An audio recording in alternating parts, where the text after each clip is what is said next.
Madam నమస్తే. నమస్కారం. చాలా సంతోషం, చాలా థ్యాంక్స్ చెప్పాలి మీకు. తేజస్వి మీడియా నుంచి ఎంతోమంది క్లయింట్స్ హీలింగ్స్ తీసుకున్నారు. ఆ హీలింగ్స్ ద్వారా నిజంగా వాళ్ళు నాకు పర్సనల్గా కూడా కొంతమంది నా ఫ్రెండ్స్ ఎవరైతే ఉన్నారో వాళ్ళు కూడా కాల్స్ చేసి మరి ఆ హీలింగ్స్ నుంచి ఎనర్జీ తీసుకొని మళ్ళీ వాళ్ళ లైఫ్ స్టైల్ని మెరుగుపరుచుకున్నటువంటి క్షణాలు చాలా ఉన్నాయి. మేడం ఒక విషయం చెప్పండి, ఇప్పుడు చాలామందికి అంటే నేను చూసినటువంటి విషయం, నేను ఫేస్ చేసినటువంటిది కూడా, మన నీరసం ఉంటుంది, చాలా బతుకు ఉంటుంది, ఏ పని చేయబుద్దా కాదు, కానీ చేయాల్సినవి చాలా ఉంటాయి. ఎక్కడ వేసిన గొంగలు అక్కడే. ఏమైనా మాట్లాడితే గ్రహాలు బాగాలేదేమో అందుకే మనం ఇలా ఉన్నావేమో అన్న దగ్గర నుంచి మొదలు పెడితే నాకేదో అయిపోయింది అనుకునేటటువంటి వాళ్ళు ఎన్ని మెడికల్ టెస్టులు చేయించినా అన్నీ నార్మల్ వస్తాయి మేడం, అన్నీ నార్మల్ వస్తాయి.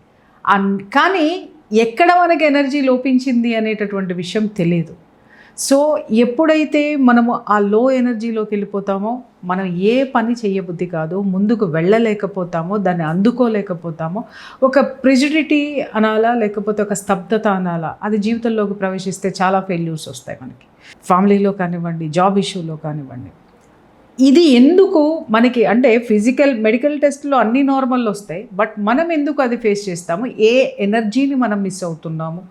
ఆ ఎనర్జీ ఏంటి అంటే ఇక్కడ మనకేమవుతుందంటే మన శ్వాస ద్వారా, ఆహారం ద్వారా, సూర్యరశ్మికి ఎక్స్పోజ్ అవ్వడం ద్వారా, వాటర్, అది సూర్యరశ్మి తగిలిన వాటరు మనం తాగడం, ఇవన్నీ కూడా మనకు ఎనర్జీని కొంత మనకు ఇస్తూ ఉంటాయి.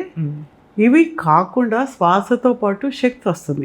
ఈ విశ్వంలో ఉండే ఎనర్జీ లోపలికి వెళ్తూ ఉంటుంది. ఇది కాక మన చక్రాస్ ఉంటాయి. ఈ చక్రాసు ఆటోమేటిక్గా మన శ్వాస తీసుకుని ఎలా వదులుతూ బ్యాలెన్స్ ఎలా అవుతూ ఉన్నామో సిస్టమ్ అంతా పనిచేస్తుందిగా శ్వాస వల్లనే.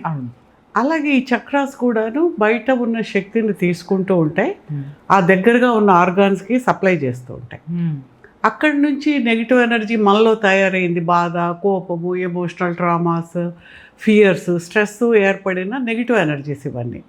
అంటే మన బాడీలో ఎలాగైతే స్వెట్, యూరిన్ ఎలా తయారవుతున్నాయి అంటే అవి మనకు అవసరం లేదు. అంటే ఈ సిస్టమ్ పనిచేయడం ద్వారా ఏర్పడిన ఆ టాక్సిన్స్ని, ఆ వ్యర్థాలని మన శరీరం బయటికి ఎలా పంపిస్తూ ఉందో, ఈ ఎనర్జీస్ కూడా అవసరం లేనివి మనం ఏ రోజుకు ఆ రోజు తయారు చేసిన నెగిటివ్ ఎనర్జీస్ని ఈ చక్రాస్ బయటికి పంపిస్తుంటాయి. ఎప్పుడు నిరంతరము బయటికి పంపుతూ ఉంటాయి, నిరంతరము తీసుకుంటూ ఉంటాయి. ఇది ఎప్పుడైతే బ్యాలెన్స్డ్గా మెయింటైన్ అయితే నువ్వు హెల్తీగా ఉంటావు. Health in all levels, physical, mental, emotional, spiritual లెవెల్లో ఆరోగ్యంగా ఉంటావు. అలా ఉంటేనే నువ్వు ఆరోగ్యంగా ఉన్నట్టు లెక్క, లేకపోతే లేనట్టే. నువ్వు ఫిజికల్గా బాగున్నాను కానీ నాకు మెంటల్గా కోపం ఉంది, స్ట్రెస్ ఉంది, ఎమోషనల్ ట్రామా ఉందంటే నువ్వు లేనట్టే లెక్క. ఇవన్నీ ఎనర్జీ బ్యాలెన్స్ వల్ల వస్తాయి. ఒక్కొక్క చక్ర ఒక్కొక్క దాని మీద డిపెండ్ అయ్యి ఆ నియర్ బై ఏరియాలో ఉన్న ఆర్గాన్స్ని ఆరోగ్యంగా ఉండేలా చేయడము, అదే కాకుండా ఎమోషనల్గా కూడా మన యొక్క పర్సనాలిటీని నిర్దేశిస్తుంటాయి ఒక్కొక్క చక్ర. ఎమోషనల్గా మనకు బేసిక్ చక్ర, మూలాధార చక్రం ఉంది, స్పైనల్ కార్డు చివరన ఆ టైల్ బోన్ అంటాం కదా, దానికి ఆనుకుని ఉంటుంది. ఆ చక్ర మన వైటాలిటీ, ఇమ్యూనిటీ, సెక్యూరిటీ, నేను సేఫ్గా ఉన్నాననే ఒక భావన, భద్రతా భావన, అబండెన్స్, ఆ డబ్బులు ఉన్నాయి నాకు, ఆ పావర్టీ లేకుండా ఉన్నాను, పావర్టీ కాన్షియస్నెస్ లేకుండా ఉన్నానంటే అది స్ట్రాంగ్ ఉండాలి. లగ్జరియస్ లైఫ్ ఉండాలంటే, లేకపోతే అది క్లోజ్ అయిందనుకోండి, ఏమి ఈ ప్రపంచం మీద దేని మీద ఇంట్రెస్ట్ ఉండదు, ఒక బాగా కనిపించాలని ఉండదు, వైటాలిటీ ఉండదు, బద్ధకంగా ఉంటాము, నిద్ర లేవబుద్ధి కాదు, కాళ్ళ నొప్పులు, చేతుల నొప్పులు, హార్ట్ ప్రాబ్లము, ఇవన్నీ సర్క్యులేటరీ సిస్టము, స్కెలిటల్ సిస్టమ్, ఎముక వ్యవస్థ, ఆ కండరాల వ్యవస్థ, ఈ రక్త ప్రసరణ వ్యవస్థ, మూడిటి మీద ఆ బేసిక్ చక్ర ప్రభావం ఉంటుంది. అంటే సైకలాజికల్గా మనిషిని ప్రభావం చేస్తుంది, శారీరకంగా కూడా చేస్తుంది.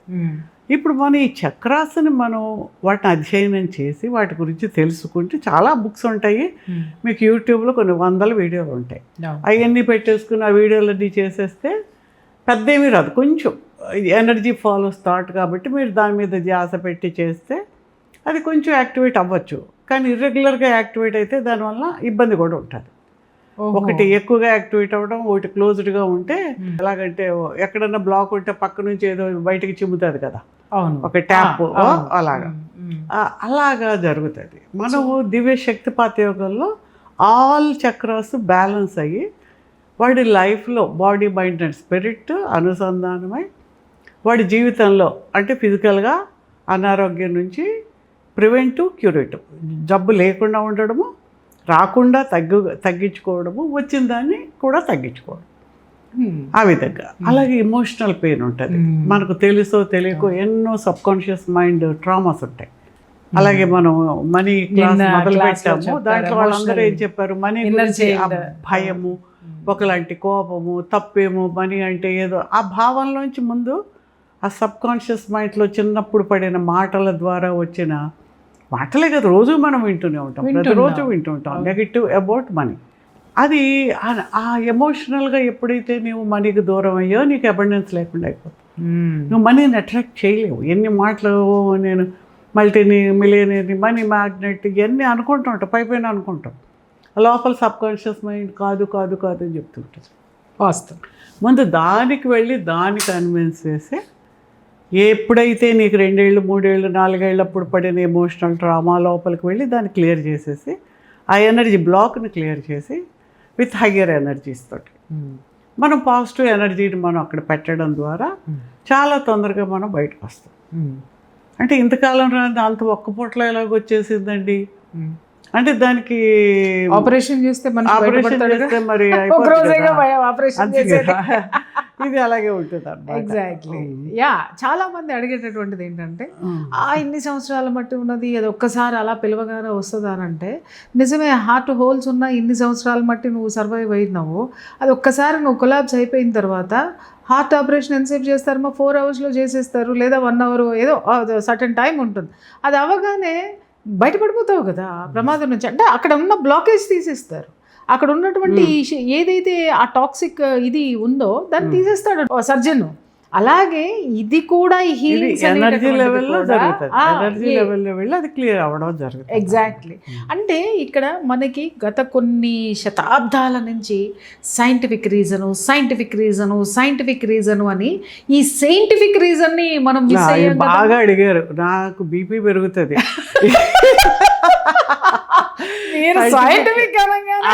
ఎందుకంటే నేను అదే సైన్స్లో లైఫ్ సైన్సెస్లో ప్రోటోజోన్ పారాసైట్స్ మీద పిహెచ్డి చేశాను. ఎగ్జాక్ట్లీ. ఆ తర్వాత ఈ అన్ని రకాలైన సబ్జెక్ట్స్ మీద, హోమియోస్ మీద, ఎనర్జీస్ మీద, వీటిని అలా స్టడీ చేస్తూనే ఉన్నాను. అవును అవును, 30-40 ఏళ్ళ నుంచి చేస్తూనే ఉన్నాను. మీ సాధన అది, మీ రీసెర్చ్ ఉంటే అసలు సైన్స్ అంటే ఏంటి, ఏదైతే ఇప్పుడు హార్వర్డ్ సైంటిఫిక్గా మేనిఫెస్ట్ అని చెప్తాను, అమ్మాయి ఎవరో చెప్తుంటే విన్నాను. ఏంటి సైంటిఫిక్గా మేనిఫెస్టేషన్ చెప్పేది? మేనిఫెస్టేషన్ ఇట్ సెల్ఫ్ ఈజ్ అది అనుకున్నది అవ్వడం ఎలా జరుగుతుంది అనేది, ఆ మైండ్ ఎలా పనిచేస్తుంది, how you attract the energies అనేది నీకు అర్థం కాకుండా హార్వర్డ్ సైంటిస్టులు చెప్పారు, స్టాన్ఫర్డ్ వాళ్ళు చెప్పారంటే వాళ్ళు ఏం చెప్తారు? వాళ్ళు ఏం చెప్తారు? చెప్తారు వాళ్ళు ఒక టిబెటన్ మాంక్ బ్రెయిన్ని స్టడీ చేస్తారు. అవును, స్టడీ చేస్తే ఇదిగో ఈయన బ్రెయిన్లో ఈ సెల్స్ ఇవి ఇలా బాగున్నాయి, ఆ హిప్పో క్యాంపస్ చాలా స్ట్రాంగ్గా ఉంది, లేదంటే ఆ బ్రెయిన్ సెల్స్ డెత్ తక్కువ ఉంది, రేట్ ఆఫ్ 30 ఏళ్ళు, ఇప్పుడు వాడికి 60 ఏళ్ళు ఉన్న 30 ఏళ్ళ వాడి బ్రెయిన్ లాగా ఉంది అని చెప్పగలడే కానీ వాడు ఏం చేస్తే ఇది వచ్చిందో చెప్పలేడు, చెప్పడు కూడా. అమ్మా తెలియదు, వాళ్ళకి తెలియదండి, దాని మీద పరిశోధన చేయరు, చేయడానికి కూడా ఇష్టపడరు. కొంతమంది ట్రై చేస్తారు. ఇప్పుడు మనకు మహేష్ యోగి ఉండేవారు కదా పూర్వం, ట్రాన్సెండెంటల్ మెడిటేషన్. ఆయన ఆ మెడిటేషన్ చేసినప్పుడు ఆ ట్రాన్సెండెంటల్ మెడిటేషన్ చాలా యూరోప్లో, తర్వాత అమెరికాలో బాగా ప్రాచుర్యంలోకి వచ్చినప్పుడు ఆయన ఏం చేశారంటే, నాకు ఈ ఏరియాలో ఒక 500 మంది బాగా మెడిటేషన్ చేస్తే 2-3 నెలల్లో ఆ ఏరియాలో చేంజ్ వస్తుంది అంటే, వాళ్ళు ఆ పార్లమెంటులో వాషింగ్టన్లో వాళ్ళు యాక్సెప్ట్ చేశారు. ఓకే, ట్రై చేయండి మీరు అని చేసి వాళ్ళు ఆ ఒక ఏరియాని ఐడెంటిఫై చేసి ఒక 500 మందిని ఎంతమందినో వాళ్ళు రెగ్యులర్గా ఒక పర్టికులర్ టైంలో మెడిటేషన్ చేసేలా చేశారు. చేశాక ఒక 3 నెలల్లో ఎంతో చేసిన తర్వాత వాళ్ళ క్రైమ్ రేటుని వాళ్ళు అసెస్ చేశారు. గత ఒక 10 ఏళ్ళు 20 ఏళ్ళుగా ఆ ఏరియాలో ఇన్ని జరిగాయి, ఏదో ఇన్ని దొంగతనాలు, ఇన్ని హత్యలు, ఇన్ని ఏవో ఒకటి క్రైమ్ రేట్ ఎంత ఉంటే వీళ్ళు ఇక్కడ చేసినప్పుడు క్రైమ్ రేటు ఇంత పర్సంటేజ్ తగ్గింది, 40% తగ్గింది. అంటే ఒక అసలు హ్యూజ్ రిజల్ట్. అంటే అంటే they are trying to understand అక్కడ ఏం జరిగింది అనేది తెలిసినా తెలియకపోయినా ఓహో దీనివల్ల ఇది జరుగుతుంది అని ఇన్ఫరెన్సే కదా ఏదైనా. మనం ఒక ప్రయోగం చేయడానికి యాక్సెప్ట్ చేయడం అనేటటువంటిది గొప్ప విషయం, అది గొప్ప విషయం. అలాగే ఇప్పుడు వాళ్ళందరూ చేస్తున్నారు కానీ అది మేనిఫెస్ట్ అవ్వడానికి కావాల్సిన ఎనర్జీని ఇవ్వదు.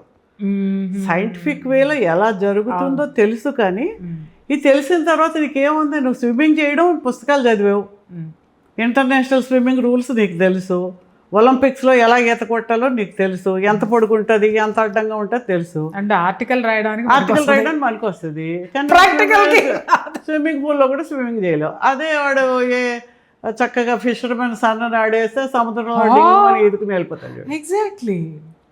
అంటే వాడికి రూల్స్ తెలియపోవచ్చు, వాడికి రూల్స్ తెలియజేయచ్చు.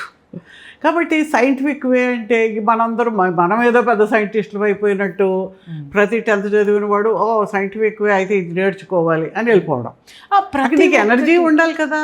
ఒక ఎనర్జీ మేనిఫెస్ట్ కాకపోతే, నీ లోపల ఎనర్జీ మారకపోతే నీలో చేంజ్ ఎలాగొస్తుంది? నువ్వు ఎలా అట్రాక్ట్ చేయగలుగుతావు? చేయలేవు కదా.